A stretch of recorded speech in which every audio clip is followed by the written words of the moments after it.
নমস্কাৰ বন্ধুসকল, সাবস্ক্ৰাইব কৰক আমাৰ ইউটিউব চেনেল নিউ আপডেট আৰু লগতে থকা বেল আইকনখন দবাই দিয়ক যাতে আমাৰ ভিডিঅ' পায় আপুনি প্ৰথমে চাবলৈ। ৰেল ৰাজ্যমন্ত্ৰী ৰাজেন গোহাঁইৰ বিৰুদ্ধে উত্থাপন হৈছে যৌন কেলেংকাৰীৰ অভিযোগ। মন্ত্ৰীজনৰ অতি ঘনিষ্ঠ এজন যুৱকৰ পত্নীয়ে উত্থাপন কৰিছে এই অভিযোগ। সংবাদ মাধ্যমৰ হাতত আহি পৰিছে ৰাজেন গোহাঁই আৰু সেই মহিলাগৰাকীৰ স্বামীৰ কথোপকথনৰ এক ফোন টেপিং। শুকুৰবাৰৰ পৰা এই ফোন টেপিঙে চাঞ্চল্যৰ সৃষ্টি কৰিছে সমগ্ৰ ৰাজ্যতে। জোকাৰি পেলাইছে সাধু দল বিজেপিক। এই ফোন টেপিঙে পুনৰ প্ৰমাণ কৰিলে কেন্দ্ৰীয় মন্ত্ৰী ৰাজেন গোহাঁইৰ নিকৃষ্ট ভাষা আৰু শিষ্টাচাৰ। কেন্দ্ৰীয় ৰেল ৰাজ্যমন্ত্ৰী তথা সততে সাধুবাদ প্ৰদৰ্শন কৰা সততাৰ প্ৰতিমূৰ্তি বুলি জহাই ফুৰা বিজেপিৰ নেতা ৰাজেন গোহাঁই। এইগৰাকী নেতাৰ বিৰুদ্ধে নগাঁও থানাত 2 আগষ্টত এগৰাকী মহিলাই তৰিছিল বলাৎকাৰৰ গোচৰ। মহিলাগৰাকীৰ স্বামীয়ে ভাইৰেল কৰে এক ফোন টেপিং।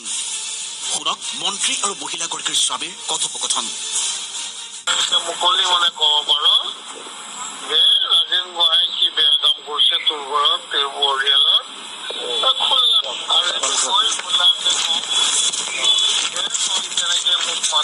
কেনেকে চকুনি ৰং বেচ আৰু তাৰ পাছত তই গাঁওখনত কেনেকে থাক সেইটো মই চাম। মইতো একো নাই ন, তই যেতিয়া জাতি কি গাল আছে দেখা যাওক না। মোৰ কিমান প্ৰুফ আছে দেখা যাওক। তই কেনেকে এখন গাঁৱত থাক, কেনেকে তই এই মানুহখিনি গম পাব যে তোৰ ঘৰৰ চৰিত্ৰ কি। আৰে মোৰ চৰিত্ৰটো গম পাব কি, তই যদি জাতীয় কিয় মোৰ কি ক্ষতি আছে বে?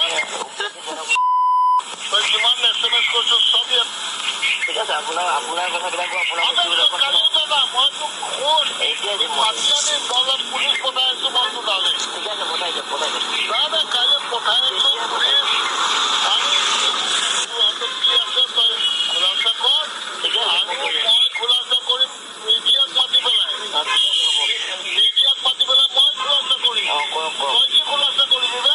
ঠিক আছে মই ৰাজনীতি নকৰো, ৰাজনীতি মই মুঠি ঠিক আছে হ'ব। চালাক তোক মই এতিয়া শিক্ষা দিম, ঠিক আছে শিক্ষা দিম। তই পাবি নহয়, তই পাবি তই কেনেকে পাবি নহয় এতিয়া চাই থাক। ঠিক আছে মই চাই থাক। এতিয়া তোক মই মৰম কৰিছিলো, তোক এটা বিয়া দিয়াৰ কাৰণে তই মূৰত কৰিছিলি যে মই ব্লেকমেইলিং কৰিম ইয়াক আমি ৰাজনীতি কৰিছো এৰিয়াতে ধ্বংস কৰিবি। আৰে মই কম নহয় ৰাইজক, মই বহুতবাৰ ৰাইজক মোৰ জীৱনত চেঞ্জ কৰিছো। বহুত মোৰ কলংকিত জীৱনৰ কথা সুধিছে, মই তাক জবাব দিছো।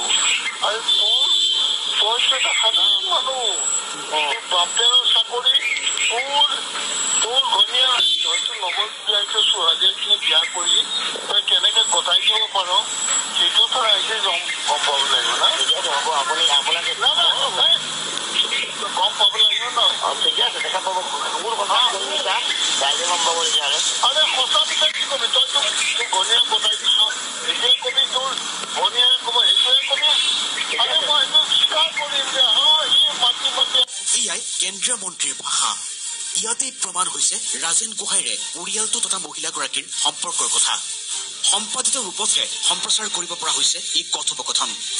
এই ফটোখনেও কয় বহু কথা। ক্ষমতাৰ যাদুৰে সৰু সৰু মানুহৰ জীৱনক লৈ এনেদৰেই জীৱন উদযাপন কৰিছে সাধুদল বিজেপিৰ নেতা ৰাজেন গোহাঁইয়ে। ৰেলত মহিলা অসুৰক্ষিত হোৱাই নহয়, ৰেল ৰাজ্যমন্ত্ৰীৰ পৰাও নাৰী সুৰক্ষিত নোহোৱাৰ অভিযোগ এয়া। শিষ্টাচাৰৰ নাম গোধ নজনা কেন্দ্ৰীয় মন্ত্ৰীজনে ৰাজহুৱা সভাত এগৰাকী প্ৰাক্তন শিক্ষককো কৰিছিল অপমান। মই ভাবিছো যে এইবাৰ আচলটোৰ কথা কৈ পেলাই কলিকতালৈ মই আপোনাৰ ৱাৰ্ডটো কেই নম্বৰ ৱাৰ্ড? 8 নম্বৰ ৱাৰ্ডত হেৰি কোন আছে? 8 নম্বৰ ৱাৰ্ডত ৰ'ব ইয়াত ক'লেতো আপুনি ভাষণ দিলে আপোনাৰ কাম হৈ নাযায়। দাদা শুনকচোন, কোন আছে? নাই আপুনি হিল মটিভ লৈ আহিছে না। আপোনাক আমি এদিন নহয় তেনেকুৱা স্কপ কিবা থাকিলে আপুনি ক'ব পাৰে আমাক। জীৱনত এবাৰো চৰিত্ৰপাছ পঢ়া বুলি বিশ্বাস কৰিব নোৱাৰা ৰাজেন গোহাঁইয়ে সাধুদল বিজেপিৰ ধৰাবন্ধা ৰীতি নীতিৰ ভিতৰুৱা স্বৰূপ। যোগাসন কৰি ব্যৰ্থ হৈছে ৰিপু দমনত